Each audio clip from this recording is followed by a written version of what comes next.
Hello, and welcome to episode 19 of Chapter 1. We're already off topic. 3 women, 1 podcast. We're all a little emotionally damaged from this book already. I'm Mary. I'm Catherine. Elizabeth. And this week, we will be discussing chapters 1 through 20 of Alchemised by Sinlin Yu. Mine is missing its cover. I keep dragging it with me.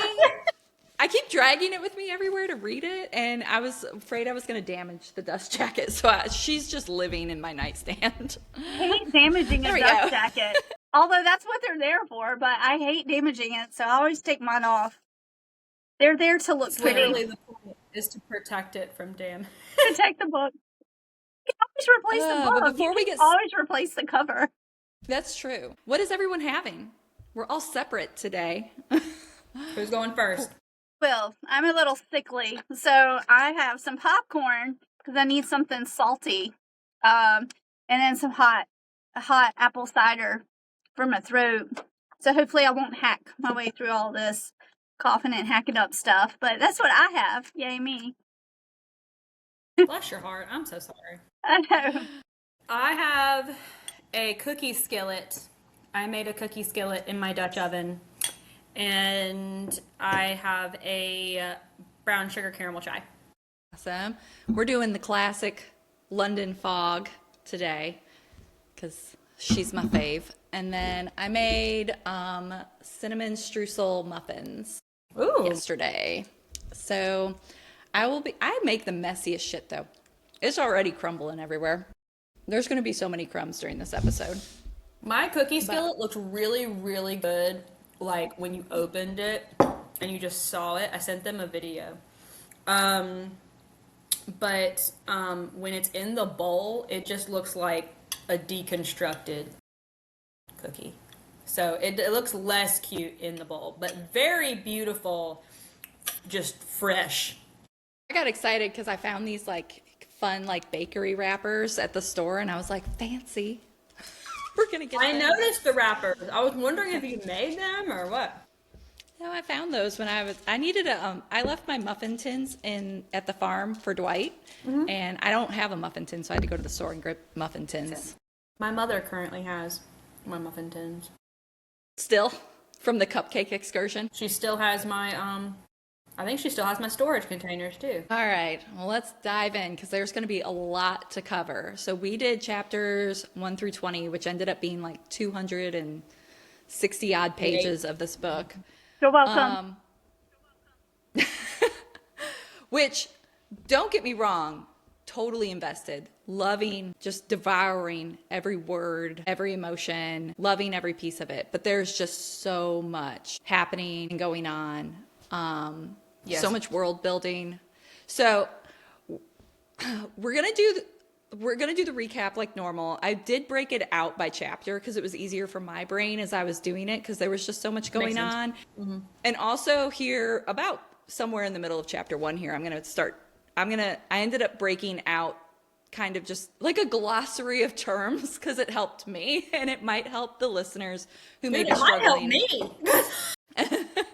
As they're getting into the book, because there was just like a lot that I like the way she does her world building. She does it very much of like, hey, you're in this world now, figure it out. But also you're like, shit, what, like I don't know all of these terms. So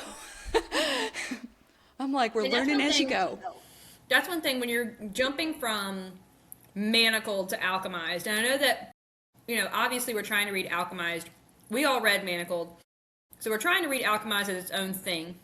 But one comparison I can make is that with Manacled, you're dropped into a world that you already know.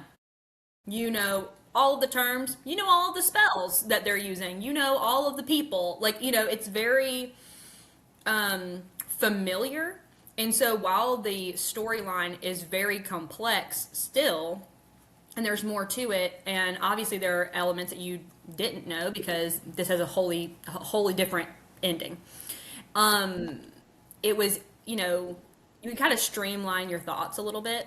With this, it's a brand new magic system, brand new world, brand new people, and you're also dealing with the storyline itself as well. So there's a lot of things to like kind of pick apart in it when you're trying to figure it out. So it opens into a prologue where you meet Helena, which is our main character throughout the whole story. She's being held in what's called stasis, and she's basically being like describing herself as being a prisoner, not only in the stasis thing she's being held in, which is, but she's also, it's like she's a prisoner within her own body. She's completely in the dark. In like water. Yeah. And she's only being kind of kept alive by these like electrical surges that are kind of happening. And she immediately presents as just a very strong and resilient character, because despite all of these things happening, she's just like, she is not going to give up. She is just going to keep going. The writing immediately is just beautiful right off the bat. I was completely invested from the get-go. So then you go in and you start diving into chapter 1, where Helena is awake now. She was held in stasis for way longer than what is considered normal. Most people only survive in stasis for a few months, and you find out she was being held for like 14 months in stasis. And apparently it's like a paperwork error. Like her paperwork had been messed up. No one was quite sure who she was. Helena Marino, which is who she is, was listed as dead. And she was just kind of logged as just like these prisoner numbers, and it kept changing, and no one really knew who she was. She had like 2 different numbers. Mm-hmm. So then they use magic to invade her mind and look back through her memories, which feels like torture to her. It's just extremely painful. And they realize that her brain is wired basically wrong, and that it's essentially been, most recent memories have been completely rewired, almost like a spider web. Just everywhere you should like find a path and lead to a memory, it just diverts, and there's just nothing there anymore. And so, one, that's something they didn't even think was possible. And 2, they realized that it had to have been somebody who was extremely talented in order to be able to do that. And they also want to know what she's hiding, because there's a reason those memories are missing. And she's one of the last living members of the Eternal Flame. So we're going to dive into what some of these terms are. So you have a vivimancer, which is what Helena is. A vivimancer. And Stroud. Yeah. And Farron. And Farron. But they manipulate like life, bodies, organs, anything like that. So they're really good at healing. They can manipulate the organs and the bones within your body. It was previously considered controversial to be a vivimancer, because the people who were running the towers of alchemy and Palladia, the place that they're at, the nation that they're in, was run by a more religious organization, and they believed only alchemists that's the only way magic should be used ethically, and everything else was sinful, and they looked down upon it. Then you have a necromancer, who, of course, most people know necromancers. They control the dead. They can usually bring the dead back as some sort of living creature, but they're usually like a puppet. So is Farron a necromancer and a vivimancer? Or is he bringing in the necrothralls from somewhere else? I think he's bringing in the necrothralls. I actually have a theory about some of the necrothralls later that I might be way off base, but I do have a theory on some of them. And am I losing my mind, or is he basically using them like a PA system? Yes, he does. It's like his own, it's like his Ring cameras happening up there. Like he did that, and I was like, was that him? Like, did he do that? Sorry, go ahead. Then you have the term resonance, which is just basically that's what the magic system is for this world. So that's magic, energy, anything like that someone can have. That's considered resonance. Alchemy is just the manipulation of inorganic material, mostly metals, which is what a lot of people have, including Farron his family was known for their manipulation of iron. And then you have animancy, which is the manipulation of minds and memories, and it appears to be very rare.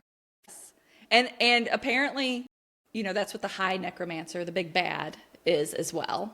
For real? Wait, yes. I knew Yes. that. And a necromancer. He's a necromancer, and he has animancy. That's right. Yes, because of the... Sorry, I'm with you. There's a lot in these chapters. You have the lychees, I couldn't. Okay, I didn't well, pronounce they it. described Is it them- lyches or lychees?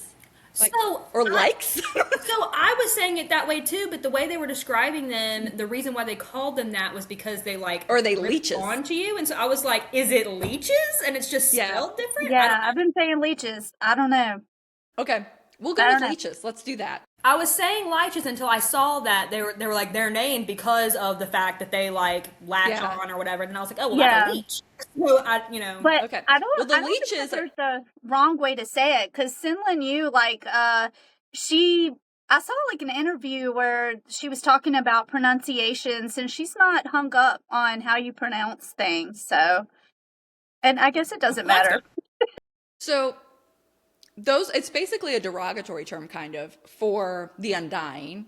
And the Undying are basically the current ruling class of these powerful elites who are being rewarded with sort of immortality in a way by tying their souls either to necrothals, or they can, for a select few, like the High Necromancer. He is kind of I got a little confused. I think there was something about a soul stone, and they were soul bound to their own body. But then the body experiences extreme transformation due to the amount of magic that's happening to their body. So that there's detrimental things happening to it, which you see with the High Necromancer. Moreau, yeah. Yeah, in a pretty short period of time. So those are kind of your main things. You also have the guilds, which is what's currently in power, who has been going against the resistance. We'll get into it a bunch more later, but they're what I'm calling the science side of things. They were for industrialization and science and things of that nature. Then you had the Order of the Eternal Flame. Those were the religious side, and the more traditional side. And they were the ones that believed only alchemy should be used as magic. They also, with the holdfasts, that was a huge thing, that the holdfast, they're the gods that they had shined brightly on this family. Yes. And so this family was now it. They were the kings or the rulers or the principates, and they ruled Palladia for a long time, and had built. They were big on education though, because they built the Tower of Alchemy for education. Some of the strife came from, there was some they were open to bringing in people who were talented with just alchemy. They wanted the best alchemists, so they would bring in anybody who was good with magic and resonance and alchemy. It's where Helena came in, because she's a foreigner. Correct. And the guilds were all, they were still powerful members of the society, but you find out that it's not always a case. It wasn't always hereditary to inherit that much magic. So sometimes someone wasn't as powerful, and they might not have been guaranteed a place within the Tower of Alchemy. And that was the only place to kind of get certified. It's almost like you want to be a nurse, you have to go to school and get certified to be a nurse. And if you aren't able to get that certification, you can't ever do that job. And the Tower of Alchemy was the only way to do that. And so since it was so full, they couldn't always take everybody. And the guilds were irritated that they weren't prioritized. Because if they weren't the top, in their field or whatever, they a lot of times didn't get a chance to go to the Tower of Alchemy. And then there was no place for them, basically, in society. Within a magical society, there was other things they could do. But it was usually just working for someone else. So they were irritated about that. I find it very interesting that, I don't really even know how to quite describe it, but you would almost think that it would be different. So you would think that the ones that were very science-y and industrial or whatever, they would be really objective. And they're like, well, to get this job done, we just need whoever. And they were the opposite. They're very like, only these elite families, these like, the ones that have been here for forever. Like, we don't bring in outsiders, like that kind of a thing. Whereas the ones who you'd think these people that like have just put this family ahead of everybody for however long because of was it like a light from the sun that dropped? What was it? Soul. I think wasn't the god soul God of shining soul. down or Yeah, it was a god. And so now that family for forever, you know what I mean? Like that almost seems like they would be the ones that would be, but it's different. So I think it's kind of like, it goes to show that like different sides can also have different. Yeah. I'll talk about it more, at least my viewpoints on it as we like get into it. Well, no, it's totally like there's just so much to discuss. There's so much, honestly. It's my brain is a whole jumble of information on this. Yeah. I was just taking a shower and like I was just over here like vitamin C. But I think one of the things that like I don't know. We'll get into it later because I'm like my brain is in seven places. But I'm like, yeah. So Helena also she's gotten these manacles put on, which I will say I've been trying to not compare the two books. This was the one place I got hung up on actually was the manacles because they're very different from the manacles and manacled because these like went through her damn wrist. Yep. They were so much worse. Yeah. It's like so. Can you imagine? Like it's darker than manacled in a lot of ways because of that. You literally she has zombies. She has dead people handling her. She talks about the stench. She talks about people still being alive with their guts hanging out. This is very visceral in a lot of ways. That manacled was not. And I mean, these manacles, they're right in between the wrist, right in here. There's a thing. Like a and then tube around. Going through. And Yeah, it's literally going in between the ulna and the radius bones. And it's like, boom. Boom. And that shows up a lot later as she's trying to do stuff, and it's just constantly, everything hurts. It hurts, yeah. Like, it freaking hurts. I'm surprised that this is what got you hung up, because what I thought you were going to get hung up on was that there was no chair scene. There was no chair scene. But there were other scenes that I was just like... I was reading it, waiting for it, and I was like, oh no, Mary's going to have thoughts on that. I know. Didn't bring her a chair this time. There was a lot of other scenes, though, and I haven't decided how to approach it, because if people are listening and they haven't read Manacled at all, I'm like, how much do I reveal as what's actually happening? Because I know certain things are being portrayed one way, but that's not what's really happening. And I'm like, I'm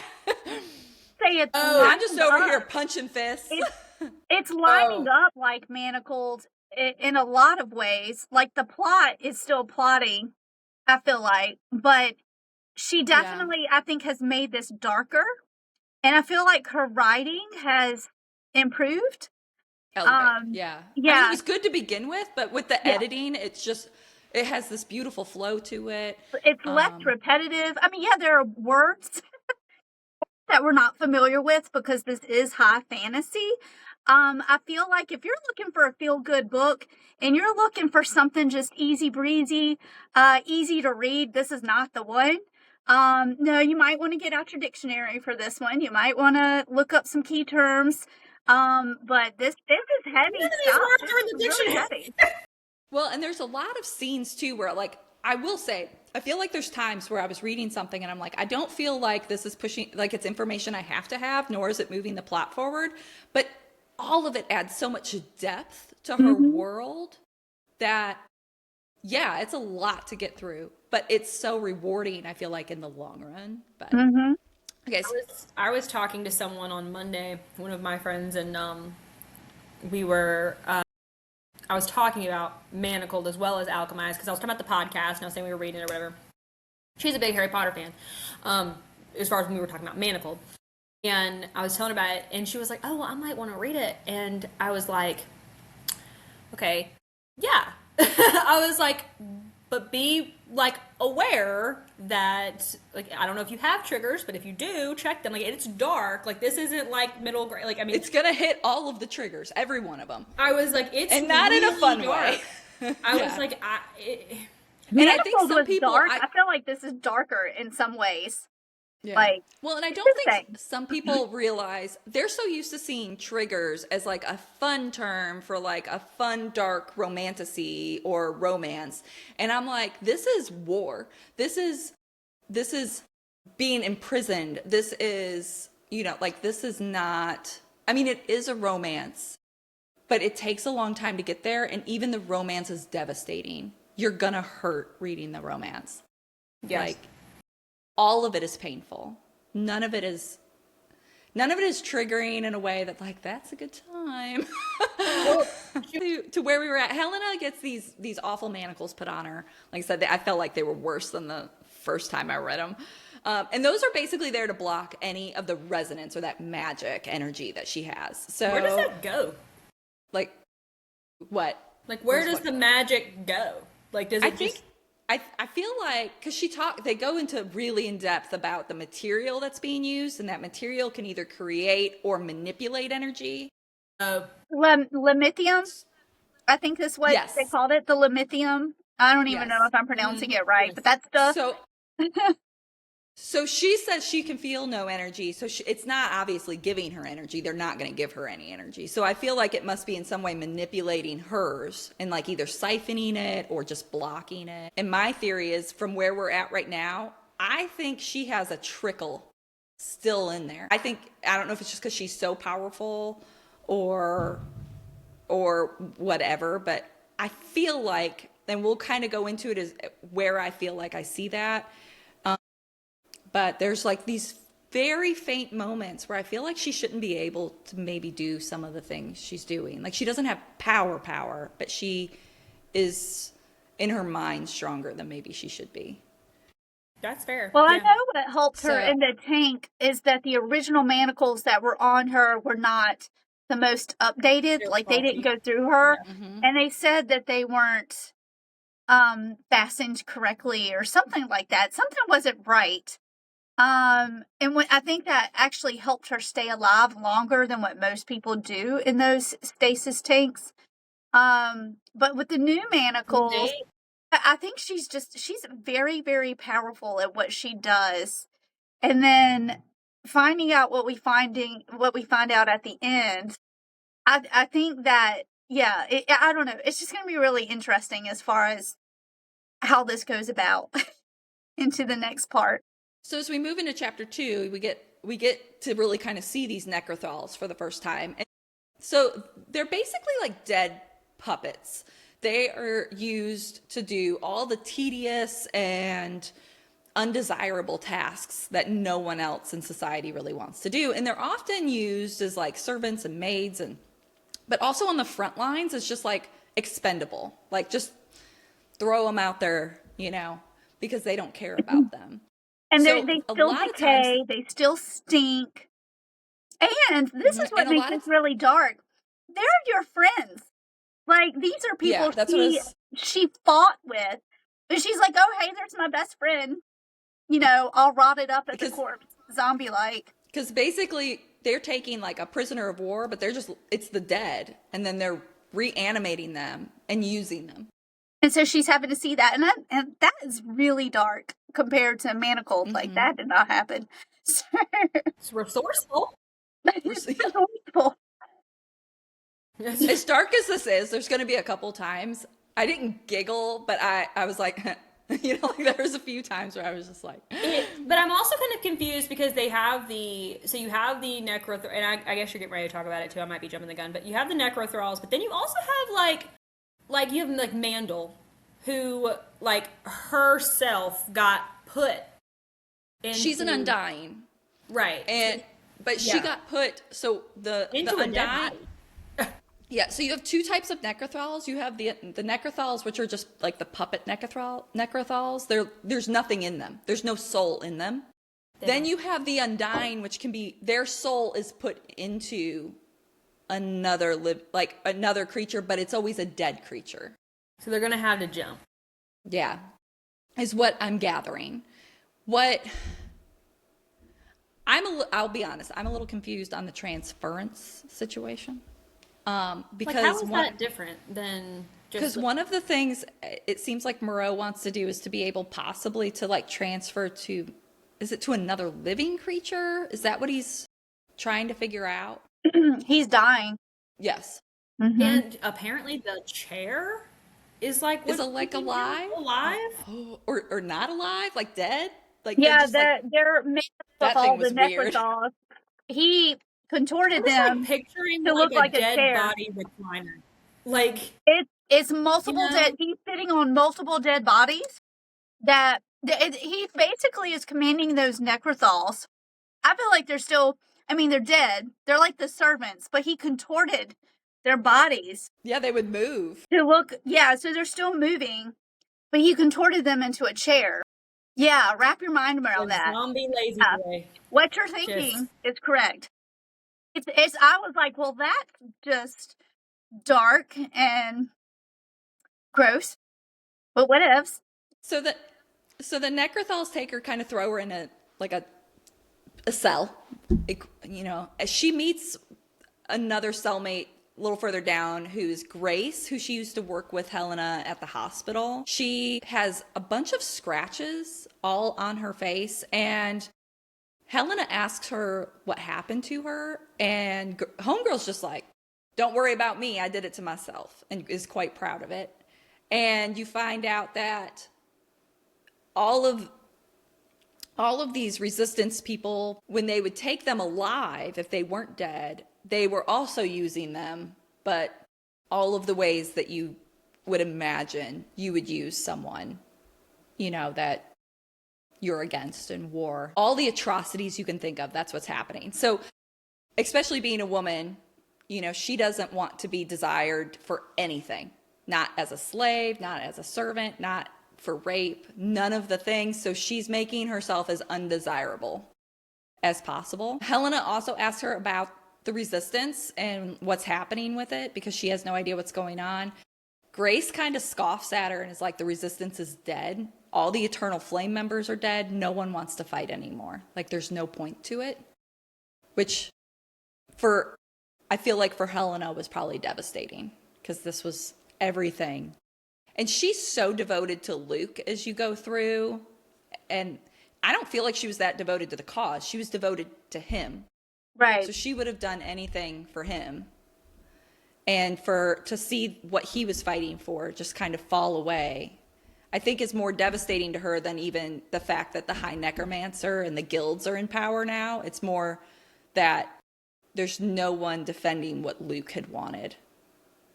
And I also fighting loved basically for Farron, him. though, being like, what did he do for you that deserved this much loyalty? Like, He was her friend. because, I like, mean, she was like, he was my best friend. And he's got some great, like, stab you in the heart lines. Like, he's not wrong. Don't get me wrong. He is not wrong, because he's like, oh, you guys just love to kill yourselves for a cause, don't you? yes. And it's so, like, knowing what I know, I'm like, why do you gotta talk like this? Like, So Grace is also revealing that she's going to she's there because she's selling an eye. granted, And and she's selling an eye to help her family, because they'll pay for stuff like that. talk So about again, your Ring camera. Yeah. So that comes up later, but then, and it comes back because you're like, why would they want eyes? And then it does come up later, but also it just feeds into like how awful the society has become, especially for anybody who was on the opposing side. which is really weird because, in our day and age, we're like cell phones and things like that. But this is happening back in like 1780s, like 1782. And so they have so much magic to make things easier. But at the same time, you're like, oh, they have to take eyes so they can spy on people. They're just like, where? I don't know what's going on with this 1782 stuff or 1700. But she's taken to the High Necromancer, Moreau. He wants to see her since she's the only living Eternal Flame member left. He goes into her mind, and it's, again, torture for her. But he's interested in what's happening with her mind. And so he decides, Stroud, who takes her there, who is kind of like this head scientisty, magical person, she really wants Helena, but Moreau decides to give her to the High Reeve because he feels like he's better equipped, I feel like, to deal with her brain. And he has more magical ability. So he's going to be able to maybe crack the code here that's happening up in her head. So then as we get into chapter 3, we get a lot of backstory. So you learn about the Alchemy Towers being built as an educational institute, which is now the prison where she's held, which is for her super devastating because that was home for her. It was everything she loved about Palladia was in the Alchemy Tower. And now that's her prison and where she's being tortured and where she's being held. So like the fact that it's being twisted and used in such a nefarious way is really hard for her. A lot of this book is the mental side of what the ramifications of war are like. But you also learn about a little bit more about the Eternal Flame and the opposing side with the High Necromancer and the Resistance. This is where I started to really put together, you had the religious side. It starts to really come out more that one side is religious and one side was considered almost progressive. They wanted industrialization and things to grow and move forward, where the Holdfasts and their group really wanted everything to stay the same and not change. And they had almost demonized anything that was more, that shifted away from that. They considered it a good versus evil battle, the war. This is where I started trying to sit down and really think on it, because I feel like on whatever side of the fight you're on, it's always good versus evil. And you're always on the good side. You're never like, boy, are we the evil ones. It's like religion versus science. And at least my take on it is that neither one of those are inherently bad. But the minute you have extremism on either side is where you get this. I think a lot of what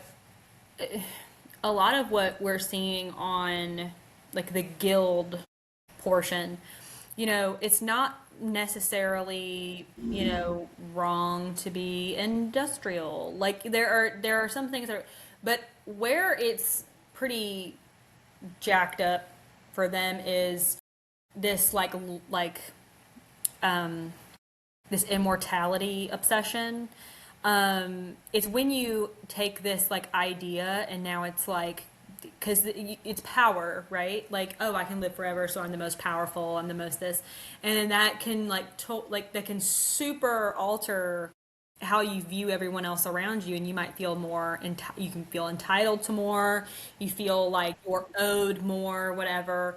And so when you have Daddy Principate that got killed, and then you have this 16-year-old just whoever that's going to be coming in, they're like, well, why does he deserve that and not me, who's figured out all the, it's just a lot of it is just it's when these ideas of power and control and whatever and entitlement and what you deserve, when that comes forward more than, just what's good for the group, then you start getting this imbalance of because they've taken it to this point. I'm sorry, if you're using just body parts like a chair, that's not cool.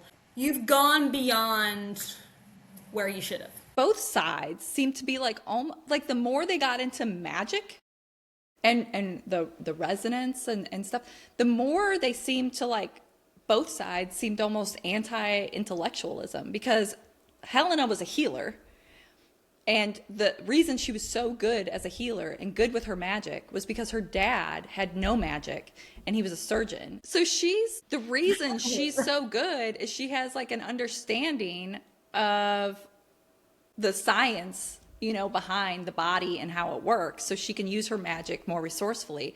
And yet both sides they were like, don't understand any of that. Like they almost want to use magic like a hammer to fix everything and not. Well, one thing that I else. found interesting is that so you get like a little bit of a flashback with her and Luke, and you can kind of see where there's starting to be some like friction between the two of them, because he is thinking that the things need to be done one way. She is kind of like opposing that. And so I think that she was coming at it at a more objective way, and like, hey, if we're gonna win, this is what needs to be done, whereas him and his convictions or whatever is like, we can't do it this way. And then simply because she was associated with these people, suddenly now she can't even be used by them, because they're like, oh well, your talent it's just a shame, such a waste, because you were a part of the Eternal Flames and now you're worth nothing. So it doesn't matter how talented she is, like you said, like neither side is very interested. So Helena leaves because she's given to the High Reeve. She's taken and driven to Spirefell, which is the home of Cain Farron, who is the Iron Guild. Super cool name. Love that. The description of the house, even though it sounds very cold and dark, it also sounds really cool, like very gothic. Manor house, kind of. So he's married to Aurelia, or how are you guys pronouncing her name? I said I've been Aurelia. saying Aurelia. Okay. Who's just the worst. I felt a little bad for her, but I didn't. later. I did not feel Even anything toward. I did not. I don't care. Helena, I didn't feel bad for her. Aurelia? even Helena had sympathy for her. Okay. I have sympathy for her. Nope, not one bit. Not one should- little iota. Well, she shouldn't have done care. what she did. No. It doesn't matter. I don't care what kind of victim you are. You should not be doing what you're doing. You cannot justify your evilness because of what happened to you. No, absolutely not. No, I have no sympathy. Well, it's kind of like a serial killer, okay? Like, sure, they shouldn't have killed people. Like, that sucks. But man, it also sucks they had a crappy childhood. Like, You know what? Lots of people doesn't have mean it's crappy okay you kill childhoods, people. and they don't go kill people. like, it's not okay to do bad things, but it also doesn't take away that like some sucky things did happen to you. Like, she was like bred to be So you're this just going to guy's continue wife. doing sucky things. Well, yeah. I'm gonna stop. Yeah. So when Helena first goes in the house, she sees red roses, but all she sees is blood at first because she's got a little touch of the PTSD, and Dabble, do you? kind of freaks her out, realizes that they're just flowers, is able to move on. But let me tell you, Aurelia, Clocked it. she did, and took it to full advantage, because the first thing she does is like, you need some new clothes. Let me send you everything in red. Even if they're not red, nice. I'm going to dye them to where they're red. I'm going to make them red. We're going to make them red. Because they're not going to be new clothes. They're just going to you're going to get them a That's scrap, and we're going to dye them red. That's like a top tier level of petty right there. Like, Yeah, it is. you don't even know this girl. And she feeds her, so they're supposed to be feeding her, obviously. And Aurelia is in charge of the feeding, very obviously from the get-go, because she is fed just basically slop, just kitchen scraps, whatever she can find, like nothing good. It's not even really edible. Helena almost immediately is like, you know what's a good plan? I'm just going to off myself. And That's fair. not only because this whole situation sucks, but she also feels like her memories missing was obviously to protect something for the Eternal Flame. So if she just kills herself, they'll never have access to it. She's Move protecting the secrets. So Aurelia also, right off the bat, just being terrible, decides she's just going to take Helena on a little excursion. And she's like, here, let me just bring you to this room. And Helena is smart enough to know, like, this is probably a trap.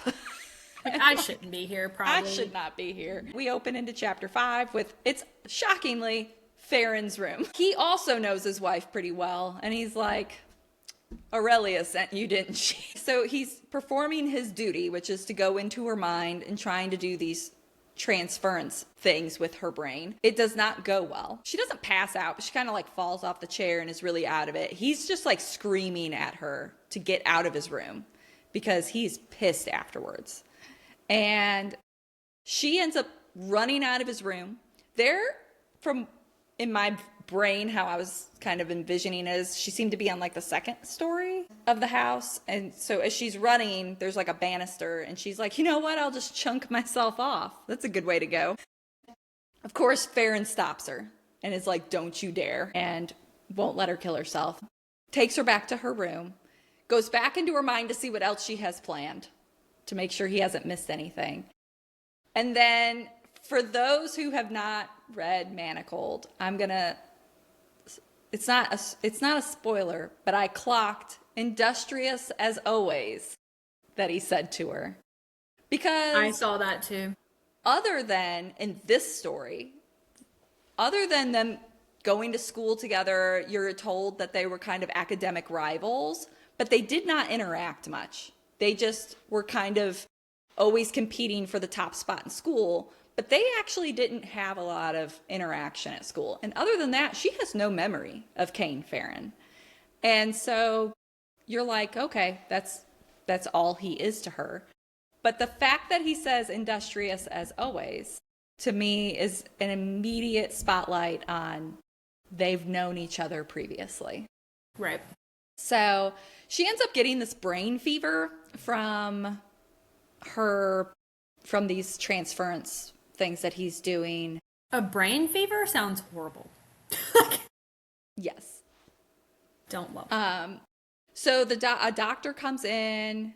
They decide that they need to space out those transference sessions further apart for her because they were supposed to do them, I think, weekly. Now they're telling them, let's do them like monthly. So she has to stay there longer. And also they want her to work on being healthier because she's in such bad shape from being in stasis for so long. Her muscles have basically wasted away. She's really thin. So they want her to become more healthy. So Farron starts taking her on daily walks around the property. He doesn't really walk with her. He just kind of like goes out and sits in a chair and reads a paper and is like a dog. It's just like, go play in the yard. Which Helena's like, it's cold out here. Cool. I can just die of hypothermia. I'm going to curl up behind this tree where he can't see me and let the sun gods or whatever take me.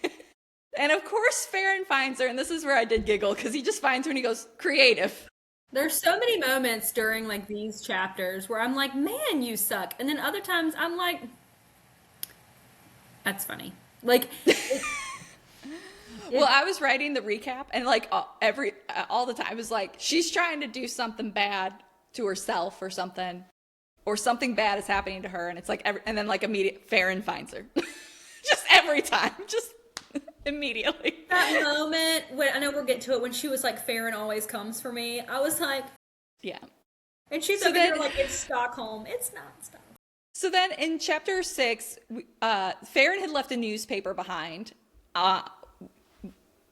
that he had been reading, and she stole it and is just devouring everything because she knows nothing of what's going on really. And she'd been out of it for so long, imprisonment. So she's missed a ton of a ton of that had happened in the war, what's going on currently with current events or anything. There's a story about her and Farron having her. She also realizes that Farron is supposedly the one who assassinated Luke's father, Principate Holdfast. And she was pretty surprised by that because he would have been only like 16 at the time. They would have been still in school. She also realizes that there's like a lot of people, there's a lot of like society stuff being talked about, and she's just kind of keeping up with all of that. So later, in the bathroom, she also finds a ton of scars on her body that she doesn't remember having. And I actually completely forgotten this from Manacled because that also happened in Manacled, and I had forgotten that, and I was like, I forgot oh it. man, how weird would that be to like not know, like you know your own body so well, and then to just be like, where did that come from? I mean, like I do that with a bruise. Imagine if you have like a huge permanent scar that would have been like a near mortal wound. I mean, like I wonder where that came from. Because she wasn't a fighter. She just keeps saying like I was in the hospital. I was not a fighter. I had no part in the war. And yet she's just like covered in battle scars, basically. It's like, that's gotta be very just like disconcerting to yourself when you're like, huh. It wasn't until they brought up the lab that I was like, oh. Because it's been a year since I've read Manacled, so I was just like, that's right. So it's also revealed that she's afraid of the dark, which is pretty, again, there's that PTSD of being held prisoner for so long. And so she is terrified of the dark. And her hallway right outside her room is really dark and shadowy. And so she's really scared to go outside there. So one of the times that Farron's trying to like lead her somewhere, she's just having a full-on panic attack. And he's like, what is wrong with you? And she tells him, she's like, I'm afraid of the dark. In which this was my chair scene. Instead of giving her a chair, he starts pointing out all the light switches. Does he do it in a condescending and rude way? Yes. Yes. But he's pointing out every light switch to her. He's kind of like, we do have light switches. Here they are. Here's one. I mean, Did he call her an idiot? he's like, part of so me, smart. How can you be so dumb? part of me is like, as far as romance for this poor girl, I'm like, the bar is in hell when I'm just like, he showed her the light switch. But you keep in mind, listeners and readers, that the High Necromancer has access to memories anytime he wants to look. So everything that's being done can be seen at some point.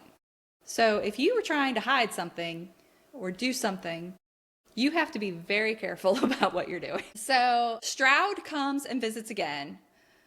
She comes a lot, and I'll be honest, there are times where I was like, oh, maybe she's not so bad. And then all of a sudden you'd be like, oh, she is the worst. She tells her of this, she's very proud of this breeding reproductive program that she is instituting. And she's kind of like, oh, you would have been, you obviously had a lot of resonance, a lot of magic. You would have been perfect for this program. And Helena very proudly tells her that she's been sterilized. And so she cannot have children. It was part of, I think it had, I don't remember exactly because I didn't write it down, but I think it had to do with the religious side of being a healer, is you had to like devote yourself entirely to that cause. And so they either had to take everything or they could just do like a simple, almost like a tubal, it sounded like a tubal ligation. Mm-hmm. And so that's what she had done. Farron ends up going through her mind again. He sees all of that. She starts questioning him afterwards, and he admits to killing Principate Holdfast. That's where we are, okay. Kind of brags on it as like a little bit. Because he was just like, well, I was selected Chosen by the High Necromancer. So then in chapter 8, we get a memory of Luke where he's really devastated with the way the war is going. And she, at the end of the memory, tells him that, I don't think you realized that when I said I will do anything for you, you didn't realize how far I was willing to go. And then that memory kind of ends. Which I can't remember if we'd already had the memory before that. The you jump, I jump, Luke situation where he was like going to jump off the wall. I don't know if that's happened yet. I don't know either. But this particular line, though, where it's like, I don't think you'd realize how far I was willing to go for you.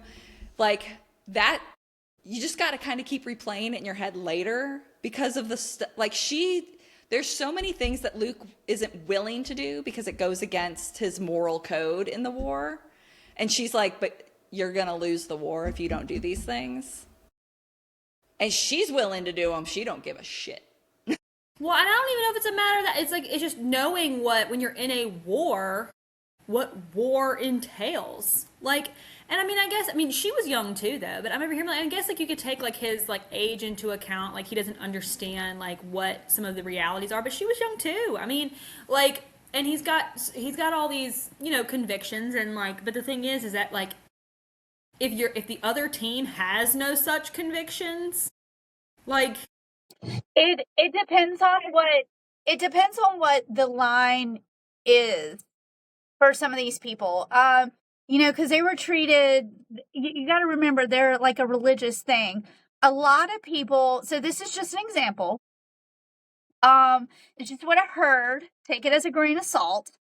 But take PETA, for instance. They're all for animals. Save the animals. Yet, where's the line in trying to justify, like, your cause? If your cause is save the animals, but then you do things like kill animals to prove a point, then it kind of defeats the purpose. So it's kind of like, where was Luke on this side? If there were moral grounds that he didn't want to cross, where she was willing to cross them. So it just depends. Like, I'm not really sure because we don't have that backstory yet. We haven't gotten to that to be like, what was it that he was not willing to do? Was it killing, like using Avada Kedavra from Harry Potter? yeah. That's one thing that Manacle cleared up because Harry Potter did not want to use those more aggressive killing type of spells because he was like, no, that's not right, And so she was like, you have to because they keep coming back. You have to use those. So I'm not really sure what the line is here. One of the things that they were weird about was even just her healing using Vivimancy. Mm-hmm. They didn't want to do that because they looked down on Vivimancy as being like sinful, and it was like this weird exception. Like they like let her do it, but then they brought in some like mentor guy, but they brought in to like oversee her or whatever, and she didn't care for that. I know. No. But I mean, I don't know if it was about killing or not because I know that was something that I never understood in Manacled. I was like, you definitely ain't gonna win a war if you keep dying and they don't. Like, right. That just didn't make, like, objectively that makes no sense. Exactly. I mean, he's, Harry Potter or, even Luke, it sounds like he's trying to win the war on rainbows and sunshine.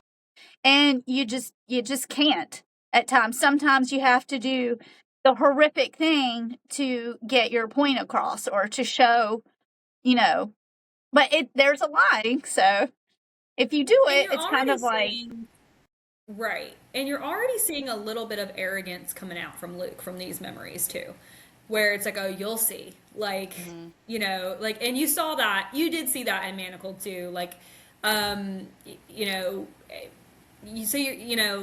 don't think he was intentionally arrogant, but he does have that air of just like, oh, because this is what we want. This is what's going to happen. It's going to happen. Because good always triumphs over evil, no matter what. But does it take a little bit of evil to actually triumph over evil? Do you fight fire with fire? Yeah. Yeah. I'm interested to see if it's similar in here or if there were other things. This is why I love this book. We're like 20% of the way through, and it already has you questioning religious beliefs, political beliefs, how to handle this disruption of both. And it kind of will make you think of it, today's times, what your beliefs are, why you believe what you believe, what is your line, what are you willing to cross, what are you willing to die for? And this is just the first 20% of the book. Yay! So, I love it so far. Like, it's great. You're So like, it's Farron, so dark and it's destroying me. I love it. love Yes. it. So Farron gives her a pill to like take all her emotions away to help with her panic attacks. Those actually, she doesn't like that feeling, but she ends up realizing she can think really well because without all Very that, productive. right? But imagine, take all my anxiety away, I would get so much done. This girl would be accomplishing some stuff. So anyway, so that's where she finds the eye because she's off exploring, looking at everything. She's really thinking things through. She's like, how can he always know where I am, what I'm doing, all of these things? And she realizes the Necrothals are doing that. She also realized they're not always with her in her room, and yet he seems to know what she's doing. So that's where she finds the eye up, the reanimated eye up in the corner of her ceiling. In that chapter, one of the other scenes with him, Aurelia, who's supposed to be like an iron alchemist, wears all of these rings all the time that she manipulates. She'll turn them into stuff like claws or whatever and does stuff with them. And she uses them very theatrically to kind of show how much power she has.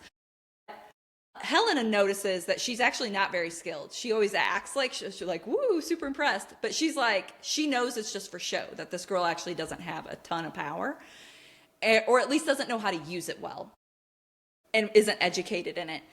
Where Farron, she can tell, is extremely almost like surgical in his precision of what he can do with his power and how powerful he is.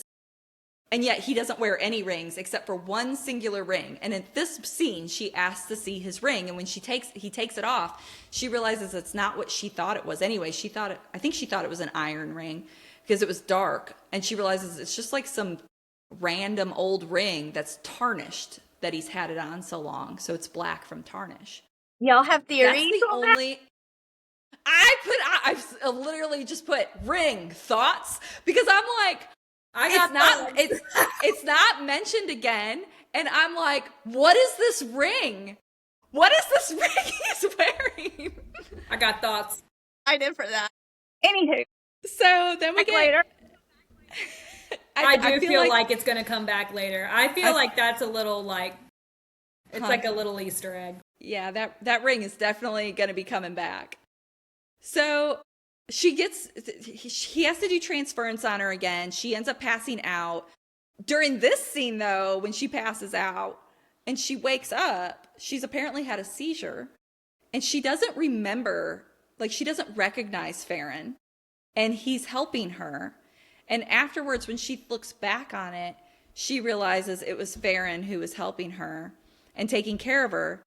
And that she realizes as she was coming out of it, she was speaking her native tongue, which is different from what Palladia speaks. And that he was answering her in her native tongue. And I was like, why does he speak her native tongue, y'all? Sounds like they spent some time together. We're in chapter 9. I'm going to tell you what. I got to that and I was just like, okay. She was like, do I know you? I suppose you do. I suppose she does. I suppose she does. He also ends up he gives her some gifts, but then is like, don't take these as like affection or kindness. It's like just me trying to make you less of a pain in the ass. And he gives her some good boots for outside. And he gives her warm gloves because the manacles would get really cold on her wrists and her hands and arms would hurt. And he gives her these really warm gloves to wear outside. That's the chair. See, I feel like that's the chair. But at the same time, well, he did see that manacle. I definitely remember the boots and manacled. Yeah. So, and then we go into chapter 10. We get Lancaster visiting. What a random dude. You get why later because he has this like, weird vendetta of it. He comes and he finds Helena and is talking with her in her, I think it's in her room. Farron immediately shows up. He's got the ring camera. And interrupts that action. Later that evening, there's a ball for Solstice. Farron, as she goes out to kind of explore and watch, she's realized that Farron has changed the house to kind of keep her from killing herself. He's put up like a net So she can't jump off of some balconies. Other balconies, like they go like almost like bars of like a bird cage where she can't hurt herself. Like he's completely, because the whole house is made of iron. So he's transformed it using his alchemy to keep her safe. While still allowing her to be out and about and kind of wandering around. So she is spying on this ball. While she's out spying, she runs across Aurelia, who's getting it on with someone who we weren't sure at that time who it was, but she's just having a whole affair. It was not Farron. And she's like, oh, Aurelia, cheating on your man. Then at midnight, Farron kisses Aurelia, which is apparently a staged Something. publicity stunt for the paparazzi of that time. But the whole time, Farron's staring at Helena. That scene had me all in my feels. I was just like, oh my God. You kissing her, but like, looking at Helena. And she, who doesn't remember him and should be just disgusted, couldn't walk away or couldn't look away. Then a family is brought in by some other guild member. He drags in this family of like 5 and is like, basically, this is the entertainment for the evening. Let's torture this family and kill them slowly. Farron acts kind of bored, but is also like, we won't be doing that. And he does kill them all, but he kills them like instantly. And Helena is just like aghast at this. Me, I'm like, oh, that was sweet. He did it fast. Well, the thing is that there was no way those people were getting out. There's no way. So the most merciful He's thing trying to make it humane. Yeah. I mean, he showed them mercy, whereas it would have been horrible. Schindler's List. Y'all are like, we're trying to save as many people, but we're also going to kill as many people. He didn't have a lot of options. Leave him alone. Really though, because like the guy wanted them to like be tortured and everything, and there's like a. I get it. I support it. At the same time, I'm like, Now I was still horrified from it because there was like what, a 12-year-old in there. Yeah, like it was horrible. It was definitely horrible. I was like, you know, they should have just brought in puppies. I would have thrown the book across the room. It was one of those things where I was like, I really wish that didn't have to happen. But if knowing how merciless these people are towards anyone associated with the eternal flame, and how blasé they are about death and dying anyway, it doesn't surprise me that one of them would bring them in. What would surprise me if Farron was as cruel and ruthless, why wouldn't he torture them? Yeah. You know? So I think that's when you can start I feel like when it's one of those things where you kind of start questioning. I mean, there are obviously other things too, but you're like, does this actually something that brings him enjoyment the way that it's kind of perceived by others? Like, I don't think that he does get any enjoyment out of it the way like Moreau does. Yeah. So the party's winding down. People are leaving. It's like early in the morning. She's going back to her room, but she overhears Aurelia talking to someone, which sounds to be like her father, Aurelia's father, because he's chastising her for not getting pregnant and that she's had a year. What is she doing? Like, this was her whole purpose, that she's useless to everybody. She's useless to Farron. She's useless to the family if she does not do her duty and basically get herself knocked up. Aurelia's arguing back. She's like, I've tried everything. He wants nothing to do with me. Like, and Farron catches Helena listening in, asks her if she's enjoying her spying and if she's that bored. And she's kind of like, yeah, I am bored. She's like, I don't have anything to do. And he's like, well, you know, you can have things. And she was like, no, I did not know I could have things. And he's like, yeah, within reason you can have. She would just know that. Like, why would you say that? Like, this wasn't in the prisoner manual. What's funny though is so he's like, yeah, you can have stuff within reason, just ask. So the next day she asked the maid and she's like, so can I have a knife? And they were like, no. And she's like, can I have this other object that I could probably hurt myself with? And they were like, no. And she's like, can I have the newspaper? And they were like, yeah. She was like, how about some books? And they were like, yeah. Okay.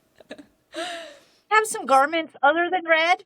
Maybe a blue dress, a green That's dress. what she should have asked for. Yeah. Like, so listen, my favorite color's green. Can we mix it up? Hey, this is No, slop. yes. Can I have like a T-bone steak? I don't know. Maybe some rolls to go with this slop.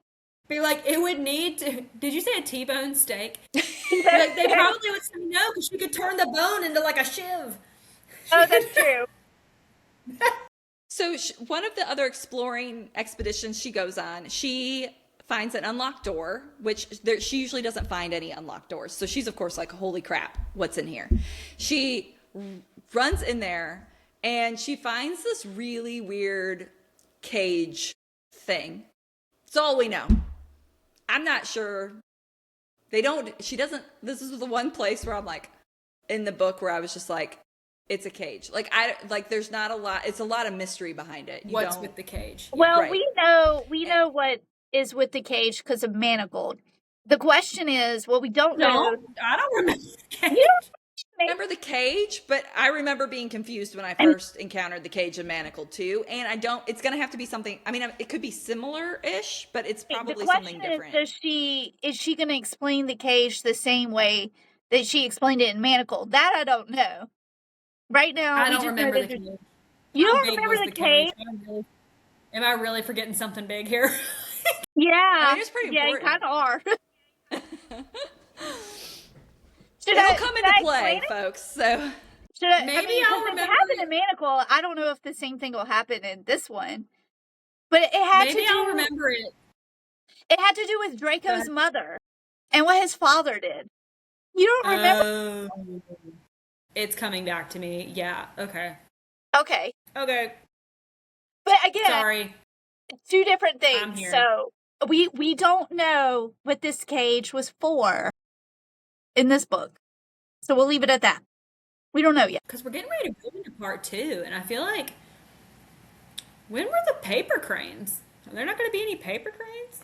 There may not be any paper cranes. There may not be. I feel like that was a part 1 thing. Or maybe was it? Maybe it wasn't. no, it was pretty deep into it. Yeah. Because it's when her memories start to come back. Oh, okay. And her memories don't start to come back till she gets pregnant. Okay. Which she is now. Which, Yeah. spoiler alert, I mean, chapter 20. Well, but So- we're going to be doing that.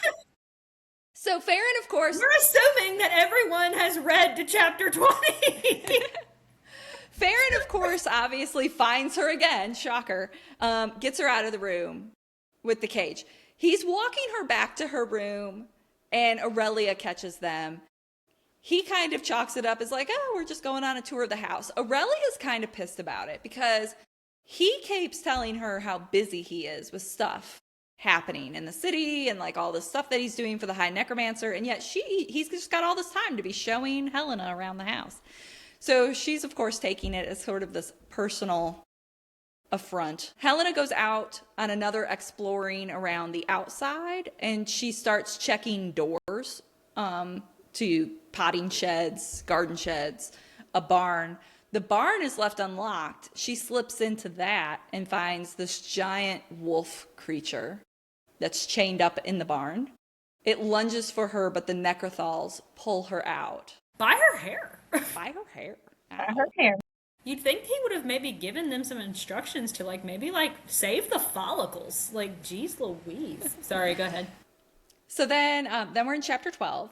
Farron goes into her mind again, but this time, and this is where I feel like she might have a little bit more, she might have a trickle of resonance still within her somewhere, because it's sort of described as almost like she kicks him out of her mind in that scene. She does. And Which is a clue. Well, wait a minute. They talk about that, though, a little bit when they go see the High Necromancer, and he makes that let me wait, hold on, because I don't want to give any spoilers for the chapters we've already read. But And doesn't the High Necromancer, because he's like he makes his theory that she's an Animancer. Animancer, yeah. animancer. He is saying that she is reading. Huh. So she I is. mean, I guess that would make sense even be like you're right. Like technically, she probably shouldn't be able to even do that. Right, with the manacles on, she should have nothing, and she could still like she's not being able to create magic really, but she's like she shoved him out of her mind, and that's to me like that's something.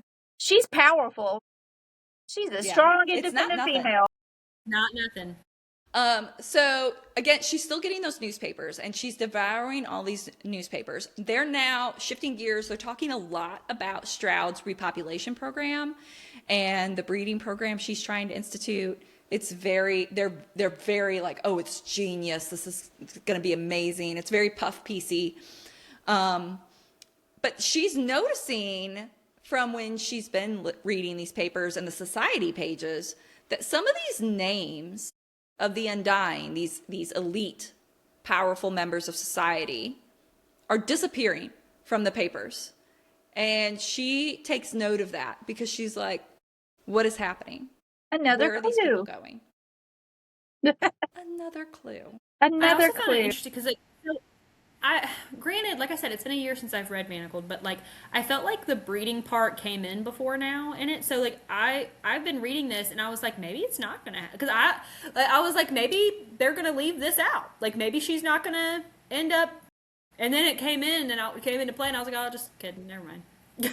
Yeah, I was right Like, there with you, Catherine. I thought that too, but then there it was. I was like, oh. maybe they're leaving this out. I was like, she's They were not like, going to no, make it no, that we're dark. throwing in Never dead mind. bodies. We'll take out the ring. Like it just, yeah. It was because Or I always thought maybe it was going to be in the background, like that program's happening, but she wasn't participating. right because this was more important or whatever. Because like I said, granted, it's been what. And she was like, too bad, so sad. I've been sterilized. That didn't happen to Yeah. me. But then I was wondering how that was going to work, just because the baby, something with the baby, The pregnancy was a pretty big deal. Yeah.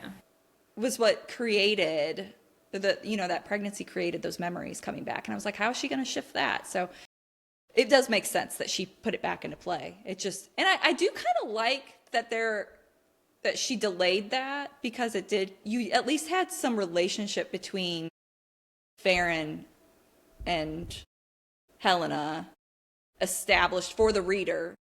Because she Before that happens. she even says it in there that she would much rather it be him than her to be at Central, where she's like a revolving door of Right. Until later.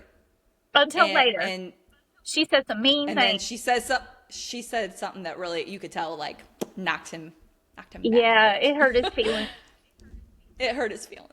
Wait, oh, you're talking about the part where she was like, I would rather be at Central than have feelings for you or something like that? Which one? I Yeah. would rather be like raped Raped by many endlessly people at Central at Central. He I- said rape. than have a single feeling for you. Yeah. When she said it, I was like, you know what? I feel I'm like like- that was too far. I was like, that's mean. He felt like that was too far too. Like, I don't. I was like, She was hurt. She was in the Granted, moment. She said a this thing I don't one- think she meant. I'm over here like Farron, she didn't mean it. Like, what? To be fair, I think she's at the point where I think she's feeling like she's getting almost like Stockholm syndrome. Yeah. She's because feeling a of- lot of shame over the fact that Yeah. she's feeling a connection to him. Yeah. Yeah. And the fact that, like, he's not in her mind, he's not a good guy. He's just not as bad as she thought he was going to be. And so that she's like, that doesn't make it okay.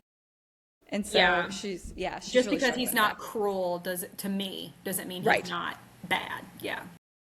So she runs across Aurelia having the affair again, and finds out that it's Lancaster that she's having the affair with. And for some reason, that gets it going in Helena's mind that maybe Lancaster is like a spy for, like, he's like a double agent. He's working with the resistance, and he's there to save her and help her. And so she starts to kind of cling to this hope that Lancaster might be able to get her out. Stroud visits. Stroud gets pissed because she says she's starving and is malnourished. And she calls in Farron and kind of snipes at Farron about not feeding her enough. Farron is clueless because he thought she was just getting everything they were getting and had left Aurelia, which you know your wife. Why would you have left her in charge of that? But so he's pissed about it. And then immediately, stupid man. Yeah, immediately like food and dessert and just food shows up. Farron checks her mind again, sees all these thoughts she's having about Lancaster, and he kind of tries to, like, in his own way, like through like a little bit of like context clues and manipulation, clue her in that Lancaster is royal to the High Necromancer and is not there to save her. Like he's ready to get promoted to the Undying soon. Like he's being rewarded for all of the terrible things he did in the war, like, or his great service. And like, he's really trying to like clue her in that this man is not there to help her and to like stay clear of Lancaster. Like, let's tone it down with the hope on that one.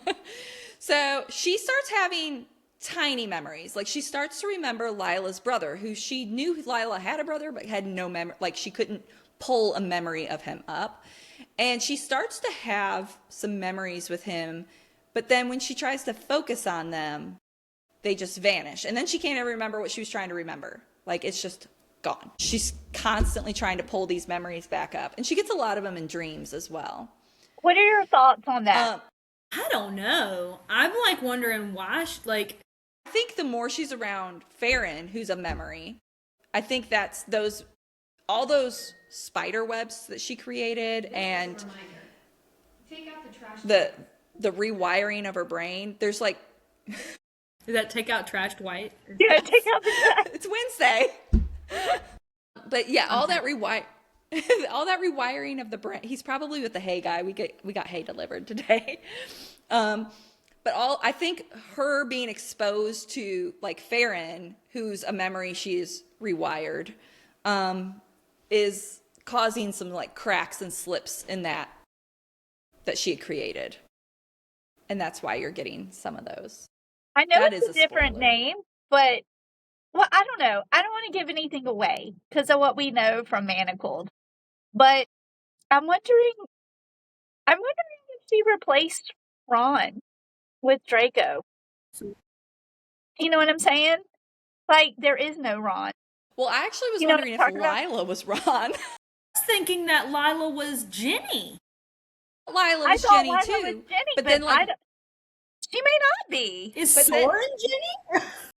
But then I was like, well, but she keeps trying to like have a memory of Lila's brother. So I was like, oh, that's And probably she can't Ron. remember That's what I Lila's think. brother. I mean, she remembers a name, Yeah, but, but- I'm wondering if that is Farron. But like maybe Ron doesn't exist. Because why is she having such a hard time That's a wild theory. remembering? Why is she having such a hard time remembering him? I don't know, it's gonna all come out at some I point. mean, there was. We have to also remember this is completely. Ron. Maybe Farron is. I mean, Ron had some moments, but I don't remember anything quite that. Well, I don't feel like he had a huge role in Manacled. Right. Like, he had moments, So- but it wasn't. Maybe he was an easy character to forget. Because Hermione and Ron were together. And it made sense in Manacled, she had this connection. She had two best friends. This book, though, she only has one best friend. So who's the other guy? Well, I'm wondering, because that's a memory that's not there. So I'm wondering if he was in some way working with her on the stuff that she wasn't supposed to be doing. Yeah. I don't know. So that's why she's blocked him or erased him. Because she, I don't know. It's hard not to compare Manacled to this book, but I like where it's going. I mean, I'm excited to read further and figure out, like, who's who. I like seeing What's going the on? similarities and the differences. I mean, because Yeah. in some ways you want there to be similarities because you love Manacled so much, but it's also cool Right. to be able to catch differences. It's almost like a scavenger hunt or something. Like Like little that's not Easter really the eggs. right word. Like a yeah, like is this that? Is this person? Or is this something different? Is this something else I need to figure Maybe out? this You know, is like something that's different. kind of fun. Plot twist. It's There's virtually no rod. impossible to read it completely objective, like you've never read Manacled. I mean, if that's I mean that's going to be hard. Yeah. Also, So like I think reading Manacle kind of helped us with this as well, as far as the plot and what's going on. the I mean, general idea of what's happening. we're not Yeah. getting bogged down by the language because we know what's going on. I mean, we have an idea of where all of this is heading, and I'm getting bogged down by some of the language, but like, I'm like, pick let out me your out. dictionary. But I mean, I don't know. I feel Yeah, like it's worth it. The plot is plotting for me yeah, anyway. it's The plot really is good. plotting. Yeah, It's plotting. So when she's out and about again exploring the house, she runs across the dining room being unlocked and she steals a knife. And she runs into Farron and Farron's father, he's a undying and he's in a dead body, I guess. Or, it was Crowther. Yes. Yes. Yeah. So That guy. he comes in with his father and he's asking her what she's hiding. She kind of panics and attacks Farron, which he easily stops her. But then she's like, oh, cool, I'll just slice my own throat then. Backup plan. And again, Farron stops her. And like, no worry for himself. Like, he's bleeding. Like, because he just grabbed the blade from her and he's just bleeding everywhere. It was a very romantic stop. I just love you so much. Yeah, it did. You could see you have to really look for it in a lot of these little moments, but they're there. They're there. They're there. In the paper, she reads that Governor Greenfinch was almost assassinated, and that Mandel, who was one of these characters that was kind of with Stroud a lot and just hateful, and had kind of a personal vendetta against Helena, that Mandel had been killed instead. And Helena thinks that the resistance is that there's like an uprising of the resistance again, and that they're back at work and they're carrying out some assassinations. So she's like getting pretty excited. My personal theory is that Farron's out there just taking care of business. That would track He was with like, Manacle. I don't think that, and I don't think he was going after, I don't think it was a failed assassination of Governor Greenwich. I think he was targeting Mandel because he was mean to Helena. He was just like, and bye-bye. Yeah, I'd be like, that's what you get. Yeah. Because if it is Farron, he is too precise, and he's so, like, if he's going to assassinate someone, he's going to assassinate him. There will not be an oops. Mm-hmm. So I'm like, that was intentional, I feel like. But anyways, so Stroud comes to check on her again. She gives her some medication that kind of like knocks her out, and then starts giving her a bunch of injections, and she's like completely out of it. Farron then comes to come get her after she's kind of back moving around. She keeps saying that like her stomach hurts. She feels like she's been kicked in the stomach a bunch, right? After Stroud's little exam and whatever Stroud was doing. Farron comes to get her and says that the High Necromancer wants to see her, but sees something's wrong with her and is like, what's wrong with you? And she's like, Stroud came, and Farron is visibly upset about it. Then he ends up, he carries her to the car, takes her to the High Necromancer. The High Necromancer in this, it's like only been like a couple months, and he's changed significantly. Because before, he kind of just sounded like a weird looking arthritic dude, right? Like his hands were all like weird and bony and whatever. But like now he's like decaying, like stuff's flaking off of him. Visibly rotting, yeah. Right. And she's like, that's a lot that's happened in a very short period of time. He goes into her brain, and that's where he says, oh, she's an animancer. And Farron tries to play dumb. And he's like, no. No, she's not. What? And tries to kind of redirect the conversation. And then Moreau starts really going after Farron and is just like, how much of a failure he is, how much he's let him down, how much he's not, doing the things he's supposed to be doing. And he ends up like torturing and basically killing Farron and then bringing him back to life. Then they both leave because he's given another chance to do his job with Helena and get these memories and do what he was supposed to be doing. But during this, Helena learns that she bombed a prison because Moreau, when he was yelling at Farron, is like, you didn't listen to your dad. Your dad tried to tell you he knew who she was because he remembered her from the bombing of this prison. And she was like, why would I have bombed a prison? Like, she doesn't understand because she doesn't remember any of it. And Farron does admit that she did bomb this prison. And so you're getting a little bit more of these sneak peeks of like, Helena isn't all she's cracked up to be. There's more than meets the eye. She wasn't just chilling in the hospital healing folks. Which would make sense considering so much of her brain is blocked. Yes.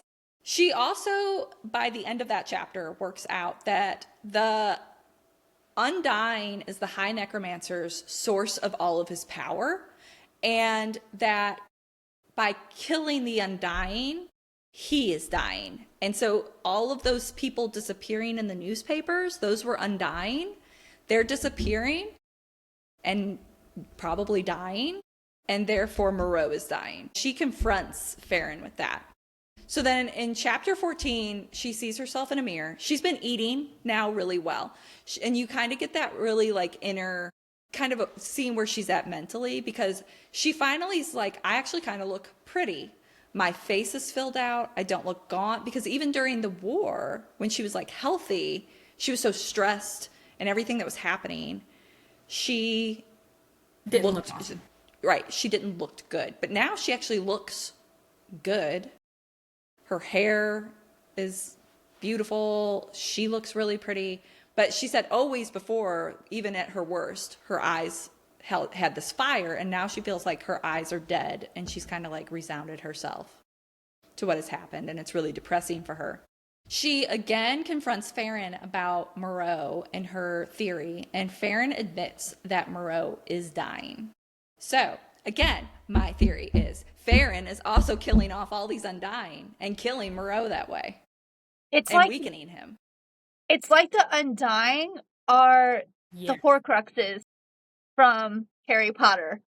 So, Moreau or Voldemort, however you want to see it, he's creating all of these Undying, hoping that he can get that transference into one of them. And as they're being picked off, though, that's a little piece of his soul that is dying with each person. Does that make sense? Like, they're the Horcruxes from Harry Potter, if that helps. Yeah. If people are confused. So, it's a little piece of his soul given to each. That's my theory. That does make sense. Yeah. Okay, that does make sense. I'm over here just like letting Farron kill everybody. I'm like, he's doing it.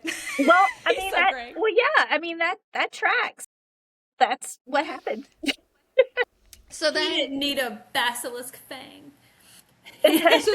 so then again, she's starting to get healthy and is looking better. So she gets her period, and she's kind of shocked because even when she was in school, she was stressed about her academics. Throughout the war, she never got a period. She's like, oh crap, I'm getting my period now. There's another party for the Equinox. And party.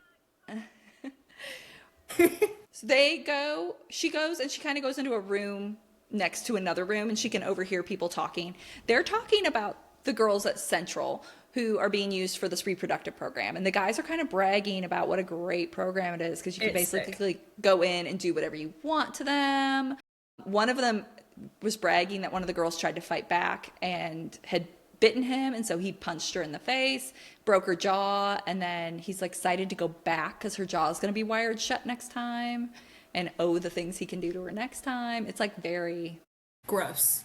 Yes. Yeah, very dark. Trigger warning on that.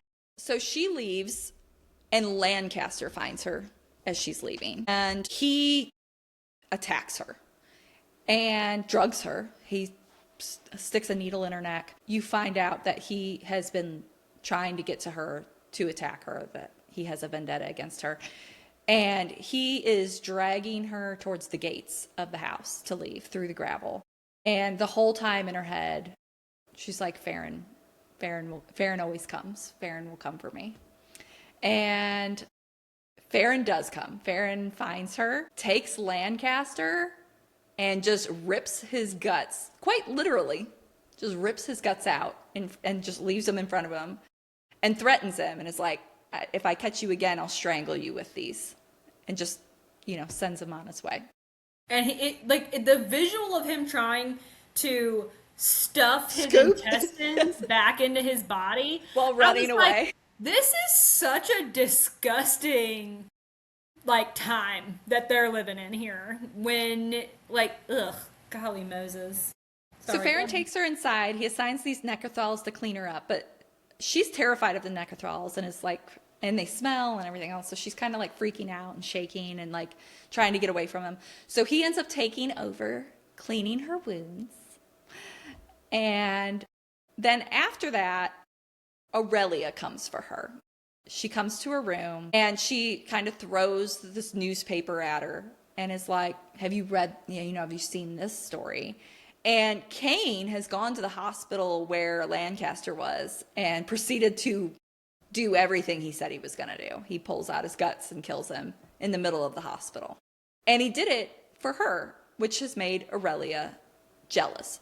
And then she kind of lists all of the things that has happened, that they were forced to marry, that immediately after the marriage, Farron had dumped her in the house and left for months. He is constantly telling her he has meetings, he's always gone, he won't pay her any attention. She thought having the affair with Lancaster would get some attention from him, and he could care less. And the only thing he didn't live in the house because he hated that house so much, and he only moved into that house when Helena got transferred there as a prisoner.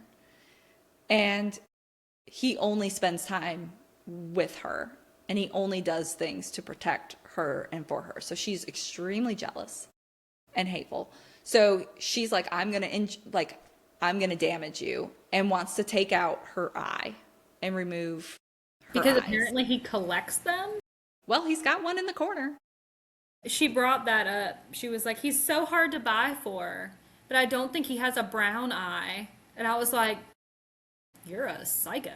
I was like, that's gross. Sorry, go ahead. So she uses her little rings and makes like little claws, scalpel blade things, and pops that jabs it in her eye, pops one out. Gross. In the meantime, so Farron had to go into the city, and he is not there. When Aurelia sweeps in, she does warp the house because she does have iron alchemy. She warps the house and closes the door and kind of warps the door so no one can come in. The Neanderthals are outside freaking out, banging on the doors, trying to get in, screaming Aurelia's name over and over. And right after she pops out Helena's eye, the house shifts and just encages Aurelia, and I think does it kill her? Or it breaks her bones because he ends up mending her. Yeah. So, and it just like crushes her. And then in the next chapter, Farron shows up, and he, with her help, he's like, how do we fix this? This is what's wrong with your eye. He talks to her like a trauma nurse because she's panicking, and he's like, okay, how would you fix this? How do we do this? I feel like this is telling. Especially like that sentence, your eye is out of the socket and you have a deep puncture in the white. He said, his voice shaking. How do I fix it? Like, I read that and I was like, here we go. Like, that happened and I was like, I was in, but now I'm in. Like, sorry, go ahead. So she guides him and he fixes it. It's meticulous and it's not easy work, right? Like, even for the most skilled Vivimancer healer, this would have been a complicated fix. And he fixed her. And then he went in and he even like repaired the nerve damage and everything else. Then he goes and he fixes Aurelia and threatens her, just reams her a new one and sends her on her way. But Helena's left wondering because there's a lot going on, right? He shouldn't be able to do the healing that he could do. He shouldn't have been able to do that to the house. And that was the other thing, is he wasn't in the house. He shouldn't have been. They can't use their powers long distance. Like, that's not a thing. And she was like, where were you? He was like, I was at the gate. Which means, one, how the hell did he get there so fast? And two, like, he's using his powers. And she's like, so she's absorbing all this information too, trying to figure it out. Because the amount of power this man must have. This is also the first time that you see where he's like stuttering. Like, he's shook by the fact that her eyes jacked up. Like you see him. Well, it was literally hanging out. I would be like, just, what's going on? Your eyeball is out of its socket, hanging on the end. Just put it back in. Oh gosh, I put it back in. do I watch it? No. You need any solution? Bosh him along. Just. And then she's got to have these drops, twice a day. Or no, 3 times a day, I think. 2 drops 3 times a day or something. And it's got belladonna in it. And he, of course, doesn't trust her with that. So he's like, I'm hanging on to this. Yep. And he comes 3 times a day and does her little drops. And he's got to do it like laying right over her to make sure nothing drips out. I know. And you also see him skirting over some things with her too. So, how did you know I'd be able to fix my eye? You were a healer. Yes, but her voice faded. She was unable to explain why she felt dissatisfied with the answer. Where did you learn to heal? Then he goes, well, you see, there was a war and I was a general, picked up a few things. And then she goes, well, you have a natural talent for it. In another life, you could be a healer. And he says, one of life's great ironies. And, like, just that. Well, it was funny because when he did have the eye doctor come in, like a human doctor come in and like, look at the eye and make sure everything's okay. And he's just raving about, like, how how well he's healed it, and it's such a hard thing to heal no matter what, and that he's done great. And he's like, you would have done great in the hospital. And he was like, I've heard that before. Thank you. Yeah, but it gives this like little, like, to me, reading that interaction, it's like you're skirting over something, like you're like, yeah, he's avoiding. Yeah, he's definitely avoiding, and she can tell. So Stroud comes back and informs her that she is ready for the reproductive program because she has reversed her sterilization. And hello, welcome to Repop. Which she's just like stunned and and freaking out in her head. Stroud then goes and tells Farron the same thing. And you see Farron visibly fairly upset about it.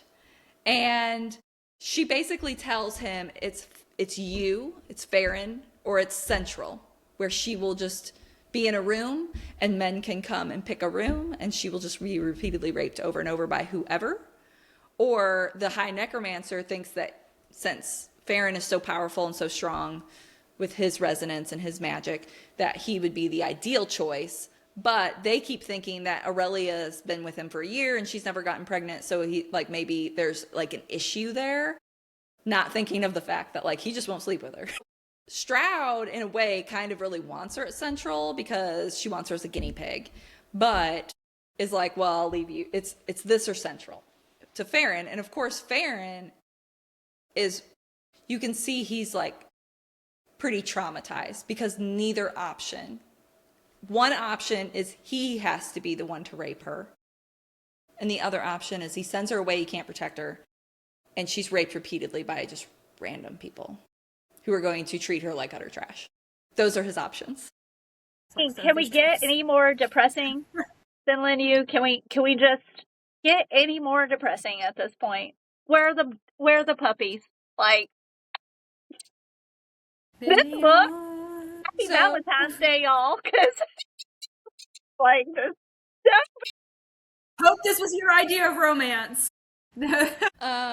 So in chapter 18, we get, it's a fairly short chapter, but we do get the rape scene. You get Farron trying to make it as almost clinical, but also like comfortable for her as he can. He's trying to not make it painful. He's also trying to allow her to be detached and himself to be detached. He's not looking at her. He tells her to close her eyes. And then he immediately, when it's done, goes to the bathroom and throws up. And he tries And taking to like me, a little medication I don't- or something to dissociate. Well, the medication in I order think to help. is that Make- what it's for? Or is Maybe I to just assumed it was dissociate, like but also almost to like help. Viagra. I Yeah, thought it was like magical Viagra. yeah, just Because I mean, something to help. if he's so like disgusted by it, there's no way he's going to be able to like Yeah, perform. maybe a little bit of both. Yeah, But if you didn't know where this was going, if you've never read Manacled, you had no clue what was happening, you didn't know the lore behind the book, the fact that this should start cluing you in. The fact that he's been through war, he's murdered people, he's assassinating people, he's done all these horrible, ruthless things since he was 16 years old to now, is the High Necromancer's basically number 2 in charge. And the fact that him doing this has him so upset that he ran straight to the bathroom to throw up tells you that maybe he's not exactly what we think he is either. So then in chapter 19, Stroud comes back, asks her how it was, like Horrible. just a girl chat. And yeah, Helena was like awful. So Stroud gives her a pill. Some people could say she was doing it to be kind, and I say that it was the cruelest form of punishment, because the pill, like, it was almost like giving someone ecstasy or something. It was like she became very like aroused and sensitive, and so she felt like her body was betraying her because she's her Against mind her was still will. disgusted.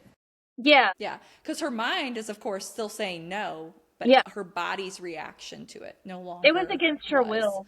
Yeah, So she's raped again, and then she's raped again. But the second time, she doesn't even have the pill, but now it's almost like Pavlov's dogs. Her body has been trained to be okay with this, and so she's having this reaction even without the pill. So now she's even more mentally upset by what is happening because of how her body is reacting to what's happening to her. Then all of a sudden, Farron disappears. It has something to do with the moons, and it's very powerful to people who have resonance and magic, and that the more powerful they are, the more it can affect them. And he like disappears that night, and she doesn't receive any food. She doesn't get any visits from him, and she starts to panic that he's dead. So she goes to his room to go check and see, and she finds him in his room drunk. And drunk Farron loses a lot of his inhibitions, and he's just like saying some stuff, talking about basically her being there being almost like a torture to him. And then we enter into chapter 20, which is our final chapter that we read, and they have a very passionate kiss. She is just as into it as he is. He actually is the one that pulls away and panics, and then she gets really upset because of her reaction again, because now she's like, oh, I'm having feelings for him. This is where we talked about her being really upset, and like almost Stockholm syndrome of like, just because he's not a monster, like he's not being monstrous to her, doesn't mean he's good. And so and that's where she says the awful line to him. Oh my lord, it is really bad. So she ends up going back to her room, super upset with herself, and just starts banging her head on the window. And of course, Farron, watching her, comes to stop her and rescue her and heal her. And that's where she says she would rather spend eternity being raped central than have any feelings for him.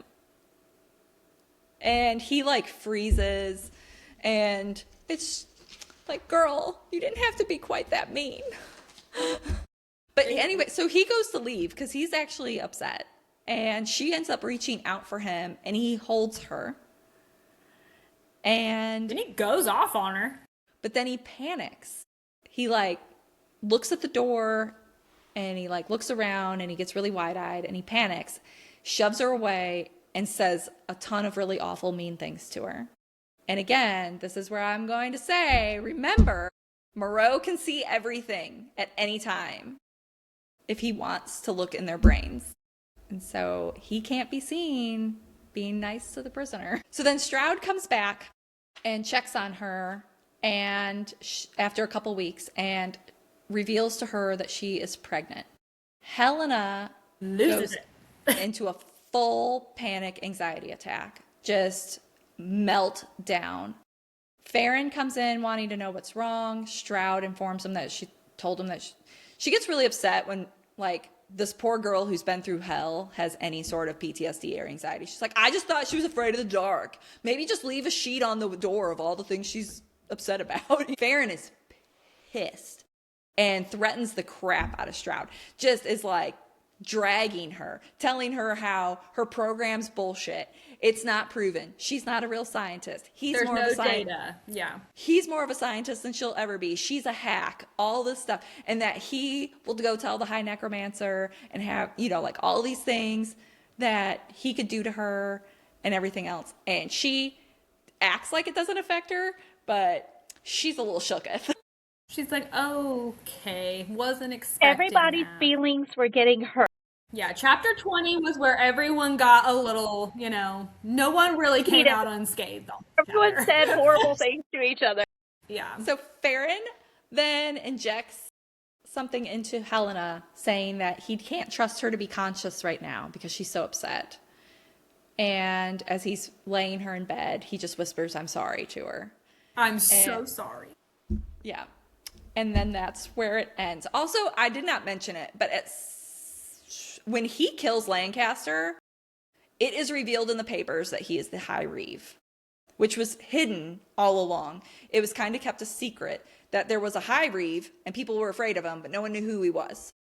And people knew Kane Farron and respected him for his family, but he was not considered the High Reeve. Now those two dots were put together. All along, they thought like maybe it was to protect Farron because he was not a threat. He could be replaced at any time because no one knew who he was. So it was to protect Farron from the High Necromancer because he couldn't have like a design to be the next leader, the next in charge. But now it's revealed that he is, but it also means that maybe he can't be killed by Moreau because everyone knows who he is. I don't know. I think that's going to be significant. I just don't know how that's going to play out. Okay. It was What? a lot. It was a wild ride. That's 2 hours. Yeah, I've cried already a couple times in this book. It's emotional for sure. There's a lot to it. We're going to be going into part 2. And I'm excited for that. What are our chapters for this? It's another 20, so we'll be reading from chapter 21 40? to chapter 40. Okay. You're like, okay. Oh, that's okay. It's a So lot. through chapter 40, Yeah. So we'll stop at 41. we'll stop at page Yeah. 489. 489. All Buckle right. up. Another 220 pages. You're welcome. Okay. But it's getting And good. James has I mean, already it's been texted good, me but like a bajillion times. Like, are you done? I knew it was going to be a lot to cover. I was like, this is going to be a long episode. There's a lot speaks my that children. happened in the first 20% of the book. Yeah, I Only tried to narrow it 20%. down as much as I could. And then there's things where I'm like, that was probably important. And I just blew right past it. Yes. Well, some of it with the world building, I felt like I was like in the very beginning, I felt like my eyes were crossing. The very And then- beginning was a little rough. I was struggling. Yeah. And I just did the whole like, just keep powering through. It'll make sense later. Yeah, that's And yeah. then, and I did end up, as I figured things out, I made myself the little glossary of like terms, and that helped me a lot. Very Casey of you. Yeah. Shout out Casey. Shout out Casey. This is where, So- the question is, should I read Manacled before I read Alchemized? And me personally, my 2 cents, I feel like reading Manacled first helped me get through some of those tough spots where the world building was there. Because I knew that the world building wasn't quite as important as the actual plot and story. And I knew, you kind of know, you have an idea of where the story is going. So I feel that I have an advantage after reading Manacled first. But that's just my 2 cents. I am still having fun with the story.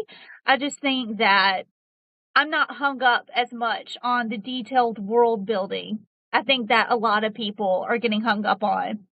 But this is not a With book as I would dark as it recommend for is- the light of heart. Right. With as dark as it is, having not read Manacled, I can see where some people would be like, this is too much. They would be like, not Deanna. knowing where And- there would be Mhm. yeah. And for High me, I'm able fantasy. to get through it because I know that there will be some sort of reprieve. Right. It's high fantasy. It's very dark. There's not a lot of love coming from this. Not a lot. We're Bring getting on, bro. excited when he brings her a chair, or in this case, he doesn't, but he gives her a pair of boots. So that's it. That's the only love you're going to get. Helena has He just popped gone her through eye back in. It's just How Helena. about It's like her track is just down. It's downward trending the entire time. It gets worse So- and it gets worse and it gets worse. It's like, I think some things in this next set of chapters, I think there's going to be enough reveals for the listeners who didn't read Manacled that they're going to start putting some pieces together where you're going to start, as heartbroken and crushed as you are for Helena, you're also going to feel those same things for Farron. okay, so So like hang in I there, said, folks. I- More heartbreak for you. am kind of curious to see where she takes this. I feel that Farron, the fact that Helena cannot remember, what's his name? I can't even remember. I can't remember the new names, but I don't think that there's going to be a Ron in this instance. I think that she's Absolutely. probably taken him out, and I feel like Farron is going to be that guy because every time she tries to remember him in any sort of capacity, she cannot. And I think that's going to be really important. That Luke was her best know. friend, but the other guy was her, like, well, I don't give too much away. Again, I feel like the trajectory is Manacle, but I feel like there's a little bit of twist in there. And I feel like There's enough Luke difference is to where it feels- Draco and Ron. Yeah. So, Like I don't, that's a wild theory. I'm gonna hold on to that one. yeah. Put that Like, in the but pocket. he's known as a different name, right? Like, he's known as a different name. So, I'm brought that up interested in that. I'm interested in the cage coming back because I remember how it was in Yeah. Manacled, but I'm wondering if she's going to do the same in Alchemized. So I know a lot of people are like, oh, I'm still comparing it and I liked one over the other, but honestly, this one's still hyped up for me. Like, I'm enjoying it as its own separate entity, but I'm enjoying like having the comparison too. Yeah, I'm not at this mad at point, it. for me, it's very much standing on its own for me. Right. Completely. In fact, a lot of times I almost completely forget. It's just the fact that I do know that they're interconnected. And so there's times where I'm like, which one, where's Snape? But Is Snape that dude in the beginning? I don't know. I still don't know. That's But who I was wondering. The guy that she was like, he's a traitor. Yeah. But all was I like, know that's Snape? is, I mean, the story itself is standing on its own. Right. I have a feeling, I don't want to call it yet, Maybe. but I have a feeling this might end up in my top 5 of all time. Oh, Same. yeah, same. So, but all right, since this is a super long episode, guys, we are going to hop off. We will join you next week as we dive into the next 20 chapters of Alchemized. These are all probably going to be a little bit longer episodes than we're used to, so just buckle up and enjoy the ride. And See thank everybody. Elizabeth in the comments. Yeah. All right.